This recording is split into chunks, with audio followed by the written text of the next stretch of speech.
After 2 weeks, I'm finally back with a very interesting video where we're going to recap some of possibly the worst die-cast Hot Wheels monster trucks ever created. Only a select few, but I'm sure there's going to be plenty more that you guys can let me know about in the comments below that I have not mentioned, because I always would love to hear your opinions. So real quick, I want to address why I've been gone for 2 weeks, just real quick. It's my real life job.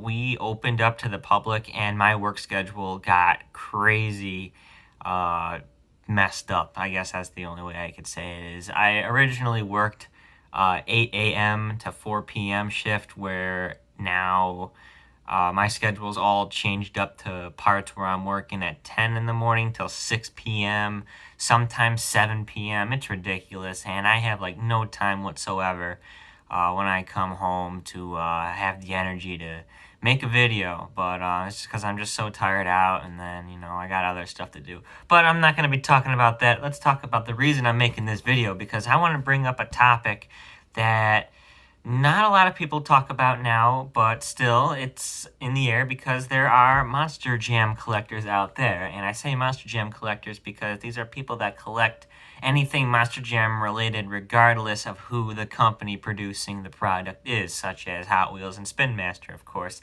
But we're not going to be talking about Spin Master in this video. We're going to be talking about the Hot Wheels trucks. And I've selected a couple of my trucks in my collection, which I think Hot Wheels could have done, obviously, a lot better with when producing. And, of course, probably their biggest fails of releasing to the public, and you guys can be the judges of them, as I said. So let's kick things off with probably one of the quieter Hot Wheels monster trucks, which actually was very popular when it came out, but then again, we're going to compare it to the Spin Master's version and see what is completely different about it. Now, when it first came out, of course, everybody was excited. It looked pretty good to the naked eye, but, there was some flaws with it, and we're going to kick it off with Pirate's Curse from Hot Wheels. Now, this is the Edge Glow Pirate's Curse, same body design. They never changed this during its release with Mattel, and it looked pretty good when it came out. When everyone saw that, oh, Pirate's Curse is coming out, this is awesome, I can't wait to get it. But what are some of the negatives about this truck that I don't like? And right off the bat, the size of the hat. That is just huge. It is not that big on the real life truck. And as you can see, the roof, that's how big, right where that red part of the roof begins, is how that hat should be. It should not have been extended by 3 extra inches, it looks like, to the rear of the truck. It just doesn't make any sense. And it's got a red windshield, which, of course, the real life truck has a clear windshield, but that's just Hot Wheels being creative, making it their own way, giving it the red windshield to go with what it is, a bandana. That's what these red little plastic parts are coming out of it. It's supposed to be the bandana under the hat. Now, I'm okay with Hot Wheels doing that to make it look, oh, okay, so we might as well do the red windshield because it goes in with the bandana for the truck. But the hat, oh my god, why is it so big? Other than that, the truck itself is pretty good. I mean, I got nothing to complain. The rubber swords, they're, I'm sure they could have been smaller, but hey, they go with the truck the way it's scaled. But other than that, on a scale of 1 to 10, I'd give this truck, looking at it now, a 6 out of 10. That hat is the killer, unfortunately. So that is Pirate's Curse. Next up, we're going to be talking about a truck that was released once in 2003 and then re-released almost 10 years later. SpiderMan. Now, this is the original SpiderMan casting. However, this is not at all what the body is supposed to look like on SpiderMan when the actual truck itself competed. Now, this is my 2003 SpiderMan. It's seen better days, of course. And the body is not at all what the truck was supposed to look like in real life. Again, I don't know why they came up with this design, but that's just them being creative. And I get it's trying to be like the spider's eyes or Spider-Man's mask. See, that's what they went with. See, the Spider-Man's face, his mask with the the eyes, that's what this is supposed to be. This is supposed to resemble his mask, but they made it out of the body and made that the truck's design. And, of course, 10 years later, Hot Wheels would correct it and make the, excuse me. All right, I had to pause the video real quick because I don't know what was going on with my voice. But like I said, I think 10 years later, I don't know if it was 2012. Actually, no, 2011, I believe, was the first time that they re-released Spider-Man with the accurate body to how the truck actually looks in real life, and here it is. Big difference, as you can see, compared to Hot Wheels' 2003 version. This is how Spider-Man actually looked in real life when competing. From 2003, obviously the design was a little bit different back then for this one, but it kept the same body, and this is how Spider-Man actually looked when it competed. So it was nice of Hot Wheels to correct it, but this going with the mask for Spider-Man, it wasn't just used for this truck either. Steel Striker had the same design, and it just looks so weird because this was supposed to be Spider-Man's eyes, and it just didn't go with the Steel Striker truck anyways. But other than that, again, I'll scale it. Back in the day when this truck came out, 10 out of 10 for Spider-Man fans, but when you compare it to the real-life truck, this gets, again, I'll give it another 6 out of 10. Compared to the current one, this gets a 10 out of 10. Because this is how Spider-Man actually looked when it competed. So that's that. Next up, another truck that, when it came out, everybody said, oh, it was the truck of the year. Greatest Hot Wheels monster truck that they've made today. That being the Hot Wheels Megalodon, and it took me some time to look at this compared to the Spin Master truck and the real-life truck. This body is crunched and it is fat.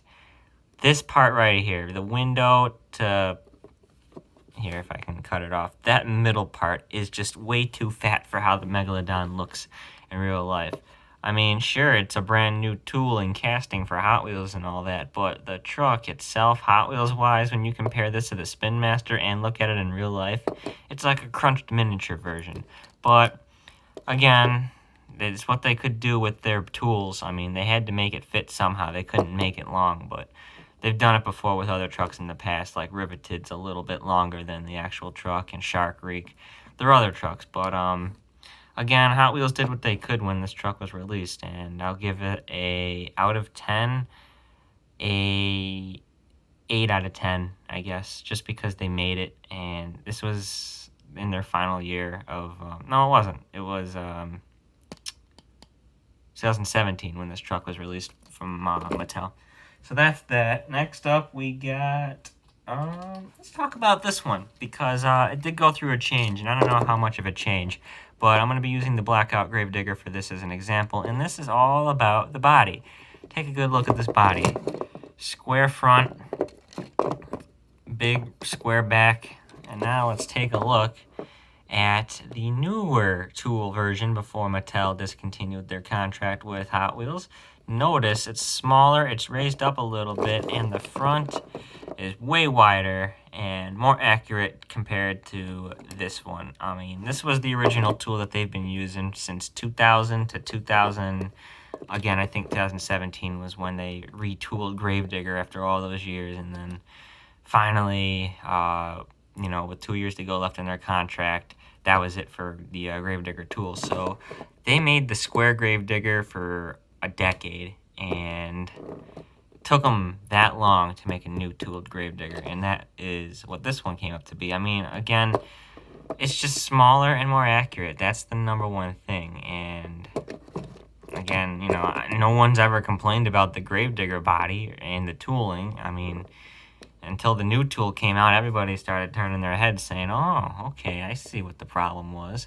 And again, with the new tool body, I'll give it a 9 out of 10. And with the old body, looking at how it was for so long, it didn't really affect its design or anything. No one really thought of it like, oh, that's not how Gravedigger looks. So I'll keep this at an 8 out of 10. So I know it's weird ranking, but it just goes with it. All right, I'm going to try and speed this up. I got 2 more before we get to the big discussion, and next up we're going to be talking about the SUV bodies, because Hot Wheels has been using this SUV tool since 2006, I think, or 2005 was, 2005 was the first time they released this new SUV tooling body, and they used this up until 2000, 2014 when the new tools got released, and so did the SUV bodies, where they got a nice little open window in the back instead of it being painted shut like the others. And pretty cool, and way better, I must say, when Hot Wheels did this, because I wasn't a fan of the painted off SUV bodies. I mean, I like the bodies and all that, but with the little window back here, how it was supposed to be, because that's how the trucks are, and you could stick if you wanted to. I used to do this when I was little. I'd break off toothpicks and paint flags, and I'd stick them in there and then have their actual flags out of it. That's how it should be. So again, a nice little upgrade from Mattel doing that for us. All right, next up, we got 2 more to go, and then an honorable mention. Everybody loves NEA, right? But what about NEA's rip-off brother? Spin Master has yet to make a Doomsday or announced they're going to be producing a Doomsday. I don't know if they will, and if they do make it, they gotta do what everybody's been asking for years. Change up the tooling and make it accurate, because all this Doomsday is a repaint of the NEA. As you can see, exact same nose and front. It's just a blackout NEA. And when Doomsday came out, a lot of people thought it was fake, because it obviously was just a black NEA. It's easy to make a custom Doomsday out of this. And sure enough, it was real. And I remember back in the day when it came out in 2015 with the Battle Slammer, everybody kept confusing it being real or fake. And then once people started finding it in once people started finding it in stores and posting it on Instagram and all that, everybody was like, huh, so it is real. But one problem, doesn't have that nose. So unfortunately, that's the downfall of this NEA. And that's that. And I'll rank its design just because it's a copy of NEA, and it's probably the easiest repaint of a truck that they've ever done. 7 out of 10. And with the new tool Crusader, 10 out of 10, obviously. So now let's get down to the nitty-gritty. There is evolution of one truck from the greatest thing that they could have done to the worst thing they could have done. Maximum Destruction. What is this body? With this giant gaping hole in the back. Where and when did Max D ever have that? This is like the complete opposite of a Maximum Destruction design that we could have asked for, because this design on the hood should be where this hole is, and they never changed it until, again, 13 years late. No, 11 years. I keep saying 13, I don't know why, but 2011 is when they finally retooled Maximum Destruction and gave it its accurate design, just like SpiderMan. It took them that long to do it. I don't understand why, but 11 years later, and we get this. Here's the Max D Glow, for example, with the accurate Maximum Destruction body, because this is how the truck actually looked. Amazing how much of a difference it is when they retooled the actual truck. Probably all of these regular Max D toolings, not with the spikes, and I'll get to the spikes in a second, probably one of the best Hot Wheels monster truck diecasts that they have ever made was making the accurate Max D body. And something so simple can become the greatest thing, and here it is compared to this. Obviously, they got the big hole in the back patch to how it's supposed to look, and I don't know why they did this. And they should have used this tool for the flashback Team Mints that they released back in 17, because obviously, that would be another amazing Hot Wheels monster truck to have a Team Mints on this tool. It would have been sweet. So anyways, after that got released in 2000, I say 2013 because that's when Max D's 10th anniversary was. 3 years later, after Max D's 10th anniversary, 2016, we got a spiked Max D, where they added spikes to the truck, and this is probably one of the greatest. Again, these Max D trucks are probably one of the best Hot Wheels monster trucks you could possibly get.